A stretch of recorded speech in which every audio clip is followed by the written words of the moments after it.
আমার সাহাবাদেরকে জানিয়ে দাও এবং তোমরা দ্রুত এই 5টি কাজ সেরে নাও। সুবহানাল্লাহ।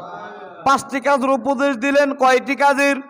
5টি কাজের উপদেশ দিলেন বিশ্বনবী মুহাম্মদুর রাসূলুল্লাহ সাল্লাল্লাহু আলাইহি সাল্লাম তার জামাতাকে, অর্থাৎ তার মেয়ের জামাইকে হযরত আলী রাদিয়াল্লাহু তাআলা আনহু, একাদা চাচাতো ভাই, আপন চাচাতো ভাই, আবার মেয়ের জামাই আলীকে ডেকে বললেন, আলী আমি তোমাকে উপদেশ দিচ্ছি, এই 5টা কাজ তোমরা যত দ্রুত ছেড়ে দিবে। সুবহানাল্লাহ।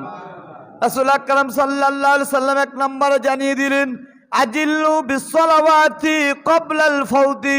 রাসূল আকরাম সাল্লাল্লাহু আলাইহি সাল্লাম বলেন, সময় চলে যাওয়ার আগে আগে তোমরা নামাজ আদায় করে নাও। সুবহানাল্লাহ। সময় চলে যাওয়ার আগে আগে কি পড়তে হবে? নামাজ আদায় করতে হবে।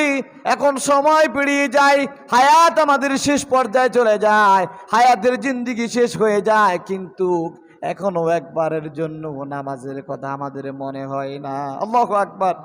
নামাজের কথা আমাদের মনে আসে? আল্লাহ রাসূল সাল্লাল্লাহু আলাইহি সাল্লাম বলেন, আজিল্লু বিসসালাওয়াতি ক্বাবলাল ফাউতি। যখনই নামাজের সময় এসে যায়, নামাজ তোমরা আদায় করে নাও, কারণ সময় চলে গেলে নামাজের ওয়াক্ত আর ফিরে আসে না। আল্লাহু আকবার। সুবহানাল্লাহ। দ্বিতীয় নম্বরে বলা হয়েছে, আজিল্লু বিত্তাওবাতি ক্বাবলাল মাউতি। ও আমার উম্মতরা, জেনে রাখো, তোমরা যখন মৃত্যুর সময় আসার আগে আগে তোমরা খালেস ভাবে তওবা করো এবং তওবা করে আল্লাহর দুনিয়ার জমিন থেকে বিদায় নিও। সুবহানাল্লাহ। অর্থাৎ তওবা করার আগে যেহেতু তোমাদের মৃত্যু না হয়, কারণ মৃত্যুর আগে আগে তোমাকে আমাকে পরিপূর্ণ ঈমানদার হয়ে মৃত্যুবরণ করতে হবে। কথা বলেন ঠিক কিনা? 3 নম্বরে, সময় বিলম্ব করা যাবে না। তাকে অমুক আসবে এটা নিয়ে সময় বিলম্ব করা যাবে না, বরং তাকে যত দ্রুত দাফন করা যায় ততই রাসূলের সুন্নাত আদায় হয়ে যায়। সুবহানাল্লাহ। এখন আমরা কোনো মানুষ যদি ইন্তেকাল করে তাকে ফ্রিজের মধ্যে রেখে 1 দিন 2 দিন 3 দিন পর্যন্ত আবার হয়ে যায়। কথা বলেন ঠিক কিনা? তার কি কষ্ট হয় না? মুদ্দার কি কষ্ট পায় না? রাসূল আকরাম সাল্লাল্লাহু আলাইহি সাল্লাম যে জায়গায় উপদেশ দিলেন, আলী যখন কোনো মানুষ ইন্তেকাল করে তাকে সাথে সাথে দাফন করার চেষ্টা করো। সুবহানাল্লাহ।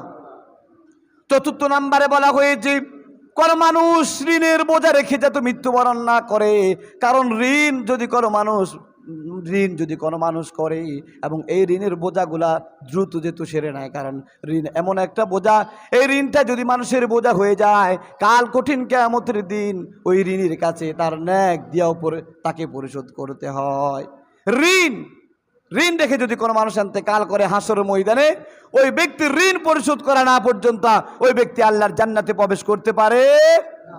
এখন তো আমরা ঋণকে কোনো বোঝাই মনে করছি না। আয় হায়, এমন পর্যায়ে আমরা চলে গিয়েছি, মুখ দেখানোর কোনো সময় নাই। একবার যার থেকে হালাত নেয় আর তার ধারে কাছেও আমরা চলি। আছে না এরকম যে দোকানে যারা একবার বাকি খায় সে আর 6 মাসও দোকানের আশেপাশে আসে? অথচ আল্লাহ রাসূল আকরাম সাল্লাল্লাহু আলাইহি সাল্লাম বলেন, যদি কোনো মানুষ ঋণ করে, এই ঋণ পরিশোধ মৃত্যুর আগে যেহেতু করে নেয়, না হয় সে কিয়ামতের দিন ধরা খেয়ে যাবে, আল্লাহর জান্নাত যেতে পারবে না। 5 নম্বরে বলা হয়েছে, যদি কোনো যুবতী ঘরের মধ্যে থাকে, বিবাহ উপযুক্ত থাকে, তাদেরকে যত দ্রুত হয় তোমরা বিবাহ দিয়ে দাও, তাদেরকে ঘরে রাখার প্রয়োজন নাই। যুবক যদি তোমার বিবাহর উপযুক্ত হয় তাকে বিবাহ করিয়ে দাও, মেয়ে যদি তোমার বিবাহ উপযুক্ত হয় তাকে বিবাহ দিয়ে দাও, তাহলে তুমি তোমার গুনাহ থেকে বাঁচতে পারবে। কন্যা সুবহানাল্লাহ। তারা জিনা থেকে বাঁচতে পারবে, তারা দুনিয়ার যত আজে বাজে গুনাহ রয়েছেন এই বিবাহের মাধ্যমে তারা সকল গুনাহ থেকে নিরাপদ থাকবে। কন্যা